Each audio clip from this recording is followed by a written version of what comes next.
My name is Dr. Cedric L. Williams. I'm a professor in the Department of Psychology at the University of Virginia. What advice would you give to your undergraduate self? I think the primary advice that I would give myself is to never memorize anything in any class.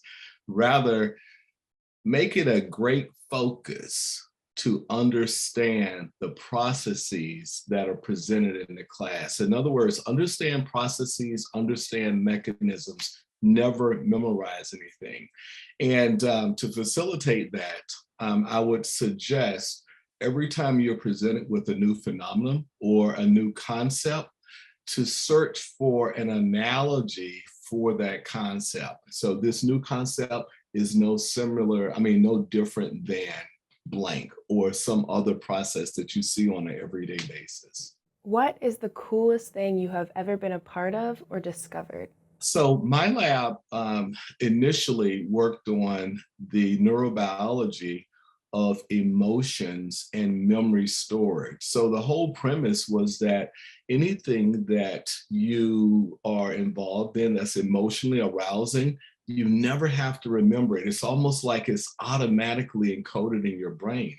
So what my lab focused on for the first 20 years is understanding how do emotions actually make memories automatically stored or make them stored, with more strength. So our biggest discovery was to simulate physiological arousal by implanting electrodes along the vagus nerve so that while the animal was learning, we could artificially stimulate the nerve as though he was physiologically aroused. And we also did a technique known as in vivo microdialysis, which allows you to place probes in certain areas of the brain, and you can collect in real time how much of a neurotransmitter is being released, let's say in the amygdala or the hippocampus during emotional learning. And what we found was that the stimulation parameters of the nerve that improves memory also causes a significant increase in the release of the neurotransmitter norepinephrine in both the amygdala and the hippocampus. What type of opportunities are there for undergraduates in your lab? So undergraduates in my lab now, they get a great deal of training on behavioral techniques of learning. That's the first thing. A lot in data analysis. They also learn how to use computer programs. MATLAB actually runs a lot of the behavioral setups that I have. And they also get to learn quite a bit about this different area of research that I'm doing now, which is on how to train animals to effectively find explosives. So we've worked with your regular Sprague Dawley rats, and then we've also received rats from my collaborator at Cornell. These animals are called African Gambian pouch rats. They were actually captured in Africa. And the reason why we use them for explosive detection research is because they have such a superior olfactory system. So students can learn all of those skills, behavioral training, MATLAB controlling programs, and then also statistical analyses. When did you know that you loved neuroscience?